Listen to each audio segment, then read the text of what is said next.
Deer students, good evening. আশা করি সবাই ভালো আছো। আজকে আমি ক্লাস 9-10-এর সেকেন্ড চ্যাপ্টার, যেটা স্টেটস অফ ম্যাটার, ওটার উপর ফোর্থ লেকচারটা ভিডিও করছি। আজকের লেকচারের টপিক হচ্ছে ডিস্টিলেশন অ্যান্ড সাবলিমেশন। এই দুইটা ফিজিক্যাল প্রসেস। এই দুইটা physical process very important separation technique. এগুলো আমরা একটা একটা করে পড়ব। প্রথমেই পড়ব ডিস্টিলেশন। ডিস্টিলেশন প্রসেসটা কীরকম সেটা আগে আমরা এটা ডেফিনেশনটা দেখি, তারপরে এটা আমরা ভালো করে বোঝার চেষ্টা করব। দেখো, the process of converting a liquid into vapour by heating and retrieving that vapour into liquid by cooling is called distillation. এবং বলা হচ্ছে distillation is the combination of vaporisation and condensation. আবার দেখো বিষয়টা কীরকম, যে একটা লিকুইডকে আমরা হিট দিলে এটা ভেপারে কনভার্ট হবে। ওই ভেপারটাকেই আমরা যদি আবার কুলিং করি তাহলে ওটা আবার লিকুইডে কনভার্ট হবে। এই যে দুইটা প্রসেস, প্রথম প্রসেসটা কি, আমরা একটা লিকুইডকে হিট দিলাম, ওইটা গ্যাসের সাবস্টেন্সে কনভার্ট হইলো বা ভেপারে কনভার্ট হইলো। এই প্রসেসটার নাম হচ্ছে ভেপারাইজেশন। আবার ওই গ্যাসটাকে যখন আমরা কুলিং করব, কুলিং করার মাধ্যমে যখন লিকুইডে রিকনভার্ট করব, ওই প্রসেসটার নাম হচ্ছে কনডেনসেশন। এই যে দুইটা প্রসেসের যে কম্বিনেশন, যে একটা লিকুইডকে প্রথমে হিট দিয়ে আমরা ভেপারে কনভার্ট করলাম, আবার ওই ভেপারটাকেই কুলিং করে কনডেন্স করে লিকুইডে রিকনভার্ট করলাম, এই টোটাল প্রসেসটাকে, that is the summation of vaporisation and condensation, এটাকে আমরা বলি হচ্ছে ডিস্টিলেশন। এখন এই প্রসেসটা আমি একটা পিকচারের মাধ্যমে তোমাদেরকে বোঝানোর চেষ্টা করেছি। তোমাদের 9-10-এর বইতে এটার বিষয়ে কোনো পিকচার দেয়নি, ফিগার দেয়নি, এই জন্য বোঝাটা মুশকিল। আমি একটা ছবির মাধ্যমে তোমাদের ঘটনাটা বোঝানোর চেষ্টা করি। এখানে দেখো, এটা রাউন্ড বটম ফ্লাস্ক। এই রাউন্ড বটম ফ্লাস্কের ভিতরে একটা লিকুইড আছে, যে লিকুইডটার আমরা ডিস্টিলেশন করব। এই লিকুইডটা এখানে নিয়ে এরপরে আমরা একটা কর্ক, যেটার মধ্যে একটা বোর করা আছে, ছিদ্র করা আছে, এই কর্কের মধ্য দিয়ে একটা থার্মোমিটার এখানে সেট করে দিব, যাতে টেম্পারেচারটা আমরা বুঝতে পারি। এবং কর্ক দিয়ে এটাকে মুখটা বন্ধ করে দিব। এখন এই যে জিনিসটা, এটাকে বলা হয় স্ট্যান্ড ক্ল্যাম্প। স্ট্যান্ড এবং ক্ল্যাম্পের সাহায্যে আমরা এরকম করে এখানে একটা সেট আপ দিব, এবং এই রাউন্ড বটম ফ্লাস্কটাকে একটা ওয়্যার গজের উপরে সেট করে দিব। ওয়্যার গজকে বাংলা বলা হয় তারজালি। এই তারজালির উপর সেট করে দিব। এখন এই যে আমার রাউন্ড বটম ফ্লাস্কটা, এই ফ্লাস্কের এইখানে উপরের দিকে একটা সাইড টিউব লাগানো থাকে। এই সাইড টিউব লাগানো থাকে, এই সাইড টিউবের মাথায় একটা কনডেন্সার লাগানো থাকে, যেটাকে লিবিক কনডেন্সার বলা হয়। কনডেন্সারটা কীরকম, কনডেন্সারটা হচ্ছে একটা ন্যারো টিউবের বাইরে দিয়ে আরেকটা ব্রড টিউব, একটা চিকন টিউব, এটাকে সারাউন্ডিং করে আরেকটা মোটা টিউব আছে। তার মানে মোটা টিউবের ভিতরে একটা চিকন টিউব, এটার ভিতর দিয়ে এই যে এখান দিয়ে দেখো বের হয়ে গেছে, আর একটা মোটা টিউব এটাকে সারাউন্ডিং করে রাখছে। এইটার দুইটা হোল আছে, এই একটা আর হচ্ছে এই একটা দিয়ে, মানে নিচেরটা দিয়ে ঠান্ডা পানি এখানে পাস করা হয়। ঠান্ডা পানি মানে কোল্ড ওয়াটার যদি এখান দিয়ে পাস করো তুমি, তো কোল্ড ওয়াটার পাস করলে এইখানে ওয়াটারটা যাবে, এটা আস্তে আস্তে ভরে এইখান দিয়ে পাস হতে থাকবে। তার মানে তোমার এইখানে যে ন্যারো টিউবটা, এই ন্যারো টিউবের বাইরে দিয়ে আমরা কোল্ড ওয়াটার পাসিংয়ের ব্যবস্থা করতে পারবো। এইভাবে এটা সেট করায় লিবিক কনডেন্সারটা। এখন তুমি যখন এই যে এখানে যে লিকুইডটা আছে, এই লিকুইডটাকে হিট দিবা, এটা যখন বয়লিং পয়েন্টে পৌঁছে যাবে, বয়লিং পয়েন্টে পৌঁছে গেলে তখন এটার বয়লিং হবে।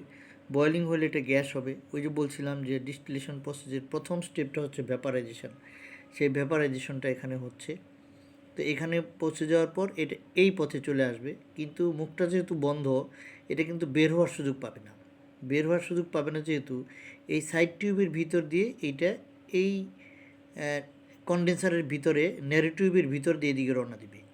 এদিকে ন্যারো টিউবের বাইরে দিয়ে কিন্তু আমরা কন্টিনিউয়াসলি কোল্ড ওয়াটার পাস করতেছি। হ্যাঁ, এটা পাস করার কারণে এই ন্যারো টিউবের বাইরের এনভায়রনমেন্টটা কোল্ড এনভায়রনমেন্ট। কোল্ড এনভায়রনমেন্টে যখন তোমার এই লিকুইডের ভেপারটা যখন এই কোল্ড এনভায়রনমেন্টের ভিতর দিয়ে পাস করতে থাকবে, তখন এই ন্যারো টিউবের ভিতরে এটার কনডেনসেশনটা হবে, এটা আবার গ্যাসটা লিকুইডে কনভার্ট হয়ে যাবে। এই যে বলছিলাম যে প্রথমে ভেপারাইজেশন, পরে কনডেনসেশন। এখানে ভেপারাইজেশনটা হলো, আর এখানে ন্যারো টিউবের ভিতরে এসে এটার কনডেনসেশন হয়ে গেল। কনডেনসেশনের মাধ্যমে এই লিবিক কনডেন্সারের শেষ মাথায় আস্তে আস্তে এই যে গ্যাসটা, এই গ্যাসটার গ্যাস থাকে না, এটা লিকুইডে কনভার্ট হয়ে যায়। খেয়াল করো, এই যেখানে কালারফুল লিকুইড দেখানো হচ্ছে, এইটার মাথায় এসে কিন্তু লিবিক কনডেন্সারের একেবারে শেষ মাথায় এসে কিন্তু এই যে কালারফুল ওই লিকুইডটা এখানে আবার লিকুইডে কনভার্ট হয়ে গেছে।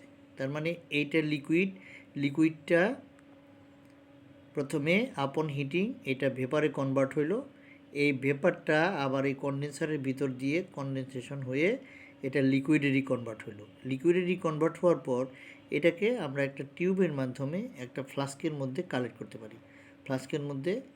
করতে পারি, তাহলে এই যে টোটাল প্রসেসটা, প্রথমে এই রান বটমের এখানে ভেপারাইজেশন হইলো, আর এই কনডেন্সারের ভিতরে কনডেনসেশন হইলো, এবং আমরা ওই লিকুইডটাকে একটা সেপারেট কন্টেনারে ট্রান্সফার করে ফেললাম। এই টোটাল প্রসেসটারই নাম হচ্ছে ডিস্টিলেশন। এখন মনে করো এই ওয়াটারের মধ্যে যদি কোনো ইমপিউরিটিস থাকে, কোনো কন্টামিনেশন থাকে, আমরা এটাকে পিউরিফাই করে ফেলতে পারবো, বা কোনো অ্যাডাল্টারেন্স যদি থাকে সেটা থেকে এটাকে সেপারেট করে ফেলতে পারবো। সেই অ্যাডাল্টারেন্টটা এখানে থেকে যাবে, ইমপিউরিটিসটা এখানে থেকে যাবে, পিওর ওয়াটার এখান দিয়ে পাস করে এখানে চলে আসবে। তার মানে এইটা একটা সেপারেশন টেকনিক বা পিউরিফিকেশন প্রসেসে বটে distillation. So distillation is a very important separation process or purification process. এই হলো তোমাদের ডিস্টিলেশন, আশা করি বুঝতে পেরেছ। এবার আসো সেকেন্ড মেথড যেটা নিয়ে আমরা আলোচনা করব, ওটা হচ্ছে সাবলিমেশন। সাবলিমেশন বিষয়টিকে আগে আমরা বোঝার চেষ্টা করি। সেটা হচ্ছে, এখানে দেখো আমি লিখেছি, the process in which a solid upon heating turns into gaseous state directly without turning into liquid state is called sublimation. আবার বলি, the process in which a solid upon heating turns into gaseous state directly without turning into liquid state is called sublimation. এটা কিন্তু একটা exceptional ঘটনা। Normally যেটা হয় সেটা হচ্ছে যে একটা সলিডকে হিট দিলে এটা যখন তার মেল্টিং পয়েন্টে যাবে তখন এটা লিকুইড হয়ে যাবে, আবার হিট দিতে দিতে এটা যখন তার বয়লিং পয়েন্টে যাবে তখন গ্যাস হবে। তার মানে সলিড থেকে প্রথমে লিকুইড হবে, তারপর লিকুইড থেকে গ্যাস হবে। কিন্তু কিছু কিছু সাবস্ট্যান্স আছে, এগুলোর সংখ্যা খুব বেশি না, কিছু কিছু সাবস্ট্যান্স আছে যেসব সলিড সাবস্ট্যান্সকে হিট দিলে সেটা লিকুইডে কনভার্ট না হয়েই সরাসরি গ্যাসিয়াস সাবস্ট্যান্সে কনভার্ট হয়ে যায়, ডাইরেক্টলি গ্যাসিয়াস সাবস্ট্যান্সে কনভার্ট হয়ে যায়। সেই গ্যাসিয়াস সাবস্ট্যান্সটাকে আবার যখন কুলিং করা হয় সেটা আবার লিকুইড না হয়ে সরাসরি সলিড সাবস্ট্যান্সে কনভার্ট হয়ে যায়। এই যে একটা সলিড সাবস্ট্যান্স, এটা কিন্তু সব সলিড সাবস্ট্যান্সের হবে না, অল্প কিছু সাবস্ট্যান্সের এই কোয়ালিটি আছে। এই যে একটা সলিড সাবস্ট্যান্সকে আমরা হিট দিলাম এবং হিট দেওয়ার কারণে সেটা লিকুইড না হয়ে সরাসরি গ্যাসে কনভার্ট হইল, এই প্রসেসটার নাম হচ্ছে সাবলিমেশন। আর যে সলিড সাবস্ট্যান্সের এই কোয়ালিটি আছে, দ্যাট ইজ দ্য সলিড, এই যে আমি এখানে লিখেছি দেখো, the solid substances which upon heating convert into gas directly without turning into liquid are known as volatile substance or sublimated substance. যে সাবস্ট্যান্সগুলোর এই কোয়ালিটিটা আছে যে তাদেরকে হিট দিলে সেটা লিকুইডে কনভার্ট না হয়ে ডিরেক্টলি গ্যাসিয়াস সাবস্ট্যান্সে কনভার্ট হয়ে যায়, ওগুলোকে আমরা ভোলাটাইল সাবস্ট্যান্স বা সাবলিমেটেড সাবস্ট্যান্স বলি। তোমাদের বইতে যে এক্সাম্পলগুলো আছে আমি দিয়ে দিয়েছি, দেখো এখানে অ্যামোনিয়াম ক্লোরাইড NH4Cl ফর্মুলা সহ মুখস্থ করবা, ক্যাম্ফোর C10H16O, naphthalene C10H8, solid carbon dioxide CO2, iodine I2, aluminium chloride AlCl3। এই সাবস্ট্যান্সগুলার তুমি যদি হিট দাও তাহলে প্রত্যেকেই লিকুইডে কনভার্ট না হয়েই গ্যাসিয়াস সাবস্ট্যান্সে কনভার্ট হয়ে যাবে। এই সাবস্টেন্সগুলোর যে ফর্মুলাগুলো, মলিকুলার ফর্মুলাগুলো, এগুলো কিন্তু এমসিকিউতে আসে। কাজেই এই যে বিশেষ করে ক্যাম্ফোর আর হলো naphthalene, iodine, aluminium chloride, ammonium chloride, এগুলো ফর্মুলা তোমাদের এমনিতেই মুখস্থ আছে, এগুলো পেরে যাবা। নতুন করে শিখবা ক্যাম্ফোর, এটা একটা অর্গানিক কম্পাউন্ড, নেপথালিনও একটা অর্গানিক কম্পাউন্ড, এগুলোর ফর্মুলা এখানে দেওয়া আছে, ফর্মুলাগুলো খুব ভালো করে শিখবা। একটা বিষয় তোমাদের প্রশ্ন আসবে মাথায়, সেটা হচ্ছে যে এখানে লেখা আছে দেখো, solid carbon dioxide. Solid carbon dioxide কী জিনিস সেটা তোমাদের মনে প্রশ্ন জাগতে পারে স্বাভাবিকভাবেই। আসলে কার্বন ডাইঅক্সাইড তো গ্যাসিয়াস সাবস্টেন্স, বাট বিশেষ কায়দায় এটাকে, এই গ্যাসিয়াস কার্বন ডাইঅক্সাইডকে সলিডে কনভার্ট করা যায়, এবং এটা যখন সলিডে কনভার্ট হয় তখন দেখতে একদম বরফের মতো সাদা একটা সলিডে কনভার্ট হয়ে যায়। এই টেকনিকটা তুমি বুঝতে পারবা না, একটু জটিল। তো তুমি জেনে রাখো যে কার্বন ডাইঅক্সাইড গ্যাসকেও বিশেষ কৌশলে সলিড সাবস্টেন্সে কনভার্ট করা যায়। এটা তখন আর মাঝখানে লিকুইড হয় না, কার্বন ডাইঅক্সাইড থেকে সরাসরি সলিড বানানো যায়। এই সলিডটা দেখতে একদম বরফের মতো, কিন্তু এখানে কোনো পানি নাই। এই জন্য এটার গায়ে হাত দিলেও কিন্তু তোমার হাতটা ভিজবে না। এই জন্য সলিড কার্বন ডাইঅক্সাইডের আরেকটা নাম হচ্ছে ড্রাই আইস। পরীক্ষায় কিন্তু ওই নামেও আসতে পারে, ড্রাই আইস মানে শুকনা বরফ, শুষ্ক বরফ বা ড্রাই আইস। ড্রাই আইস আসলে solid carbon dioxide gas. Solid carbon ডাইঅক্সাইডকে আমরা ড্রাই আইস বলি। এটাও একটা সাবলিমেটরি বা সাবলিমেটেড সাবস্ট্যান্স, কারণ সলিড কার্বন ডাইঅক্সাইডকে যখন হিট দেওয়া হয় তখন এটা সরাসরি কার্বন ডাইঅক্সাইড গ্যাসে কনভার্ট হয়, কিন্তু এইটা লিকুইডে কনভার্ট হয় না। কাজে it is also a sublimated substance. তাহলে এই হলো সাবলিমেশন। এখন এই সাবলিমেশন আমাদের প্রসেসটা কিভাবে করা হয় এখানে আমি এক্সাম্পলটা দিয়েছি, দেখো। এটা তোমাদের বইয়ে 9-10 বইয়ের ছবিটা আছে, এই ছবিটা আমি এখানে দিয়েছি। দেখো এখানে ধরো একটা বিকার নেওয়া হয়েছে, এই বিকার নেওয়ার পরে এখানে এই যে সাবস্ট্যান্সটা তুমি সাবলিমেশন করতে চাও, বিকারের তলায় এটা নেওয়া হয়েছে। এরপর এটা ট্রাইপড বলা হয়, ট্রাইপড। এই ট্রাইপডের উপর একটা ওয়্যার গ্যাস দিয়ে এটার উপরে বসাই দেওয়া হয়েছে, কারণ আমাদেরকে হিট দিতে হবে। গ্লাস ওয়্যার যেগুলো আছে, গ্লাসের যন্ত্রপাতি, এগুলাকে ট্রাইপডের উপর ওয়্যার গজ দিয়ে হিট দেওয়া হয়, কারণ ডিরেক্ট হিটিং হলে অনেক সময় এটা ফেটে যায়, এই জন্য এই ব্যবস্থাটা করা হয়। এখন আমি এই সাবস্টেন্সটাকে হিট দিলে এটা সরাসরি ভেপারে কনভার্ট হবে। এখন এটা যে সরাসরি ভেপারে কনভার্ট হইলো, ভেপারে কনভার্ট হওয়ার পর এটা উপর দিকে উঠে যাবে। আমি কী করেছি যে আমি এটাকে আবার কুলিং করব, এই ভেপারটাকে কুলিং করব যাতে সলিড ফর্মে এটা এখানে এসে পড়ে, এখানে এসে ডিপোজিট হয়। এই যে লিড দিয়ে রাখছে একটা, এটার উপর এই যে বিকারের উপর একটা লিড বা ঢাকনা দিয়ে রাখছি। ঢাকনাটাকে ঠান্ডা রাখার জন্য কয়েকটা আইস কিউব দেওয়া আছে এখানে, তোমরা হয়তো এই লেখাগুলো বুঝতে পারছো কি না। এই ঢাকনাটার উপরে কয়েকটা আইস কিউব দেওয়া আছে, এই আইস কিউবের মাধ্যমে এই লিডটাকে ঠান্ডা রাখা হচ্ছে। এখন এখান থেকে হট ভেপার যখন আস্তে আস্তে উপর দিকে উঠবে, এটা লিডের তলায় গিয়ে যখন টাচ করবে এইটার তখন কনডেনসেশন হয়ে যাবে। তার মানে এটা ঠান্ডা হয়ে যাওয়ার কারণে এই গ্যাসিয়াস যে সাবস্ট্যান্সটা আসলো এটা সরাসরি আবার সলিডে কনভার্ট হবে।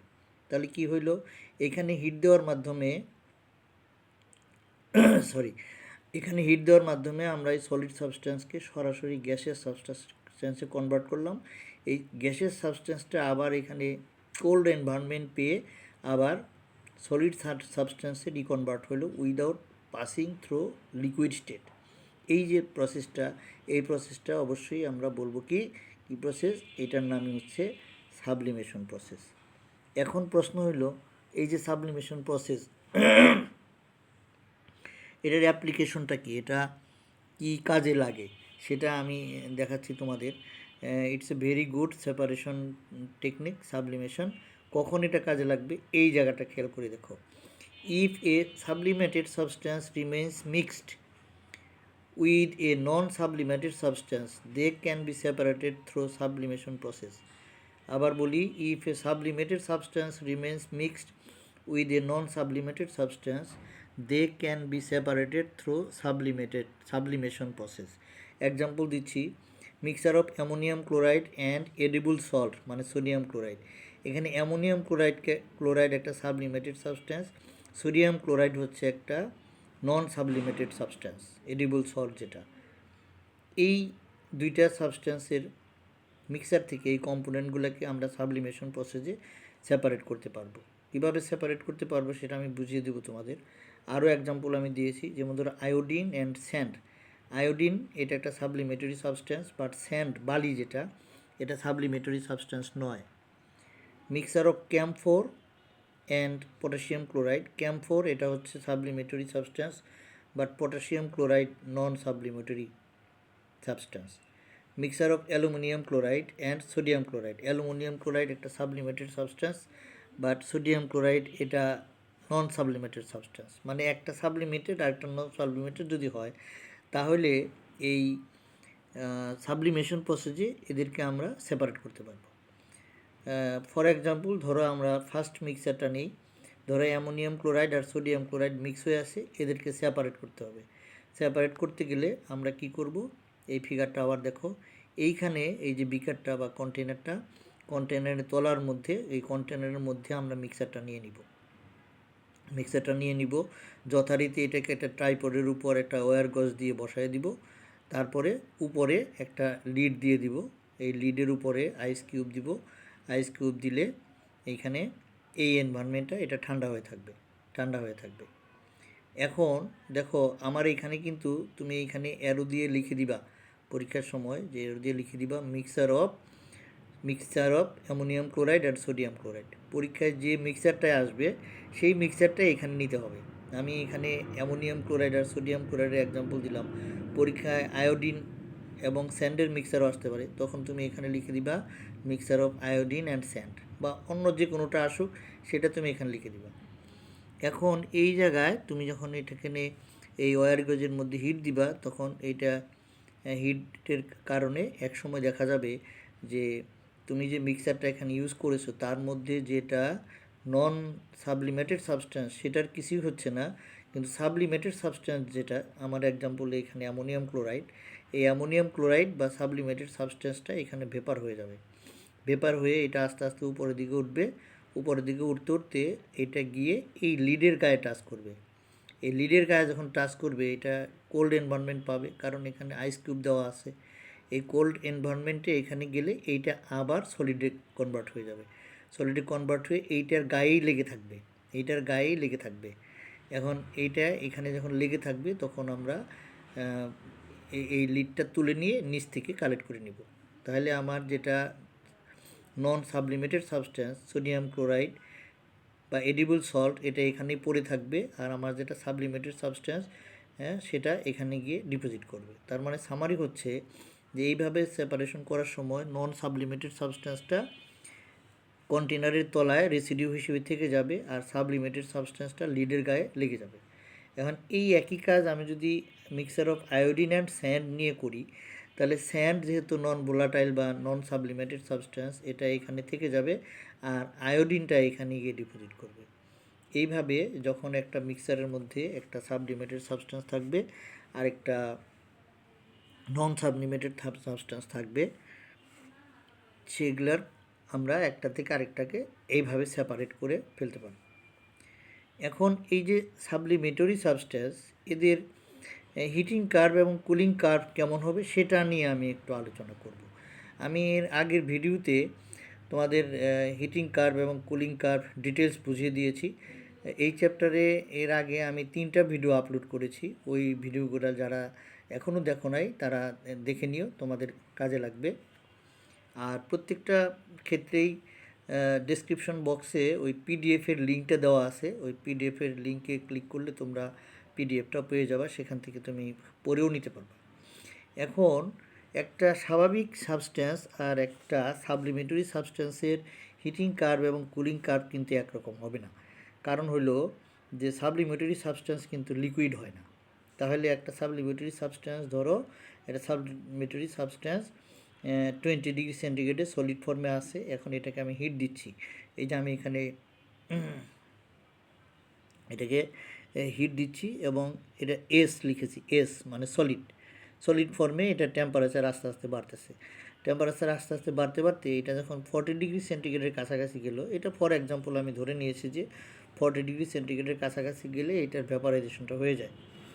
তাহলে এখন এই 40°C কাছাকাছি গিয়ে এটার ভ্যাপারাইজেশন চলছে। এই ভ্যাপারাইজেশন সলিড থেকে ভ্যাপারাইজেশন হচ্ছে, সলিড থেকে ভ্যাপারাইজেশন হচ্ছে। এই জন্য আমি এখানে কী লিখেছি, S+G, মানে সলিড আর গ্যাস এখানে ইকুইলিব্রিয়ামে থাকবে, লিকুইডের কোনো এক্সিস্টেন্স নাই।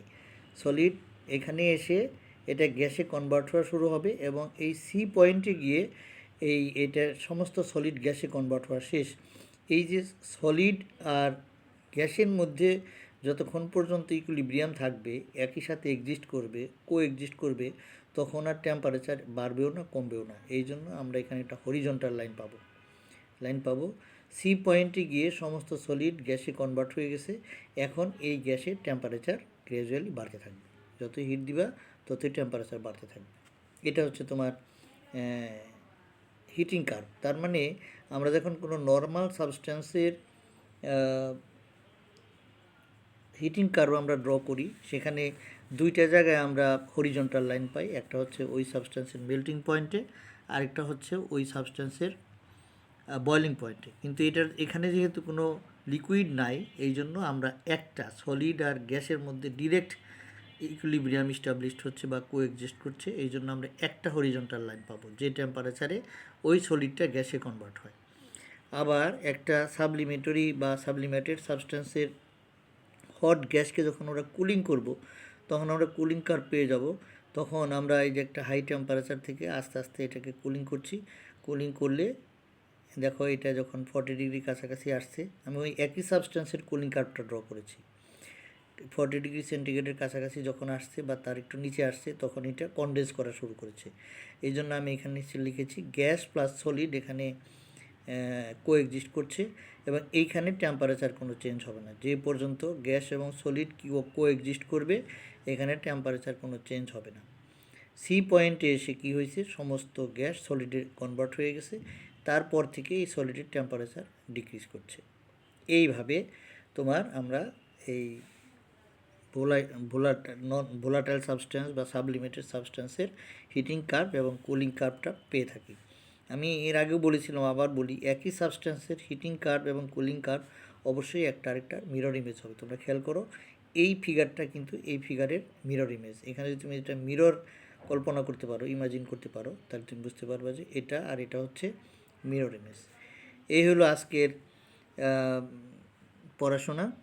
তো ভালো করে এটা দেখলে আইডিয়াগুলো ক্লিয়ার হবে। আর এই ভিডিওটা ভালো লাগলে লাইক করো, আর কোনো কিছু বলার থাকলে বা কোনো আইডিয়া ক্লিয়ার না হলে আমাকে কমেন্ট বক্সে কমেন্ট করে জানাইতে পারো। আর যদি এটার সাবস্ক্রাইব করে না থাকো এই চ্যানেলটা GCS Chem, তাহলে সাবস্ক্রাইব করে নিও, যাতে করে পরবর্তী ভিডিও আপলোড করার সাথে সাথে তুমি নোটিফিকেশন পাও। এই চ্যাপ্টারের থিওরিটিক্যাল পার্ট আলোচনা করার জন্য এটাই শেষ ভিডিও। তো পরবর্তীতে খুব শীঘ্রই, কালকে অথবা পরশু, আমি ক্রিয়েটিভ কোশ্চেন এবং MCQ কোশ্চেনের উপর, এই চ্যাপ্টারের ক্রিয়েটিভ এবং MCQ কোশ্চেনের উপর একটা ভিডিও আপলোড করব, সেটা অবশ্যই দেখে নিবে। ওকে, ততক্ষণ পর্যন্ত ভালো থাকো। সবাইকে শুভেচ্ছা।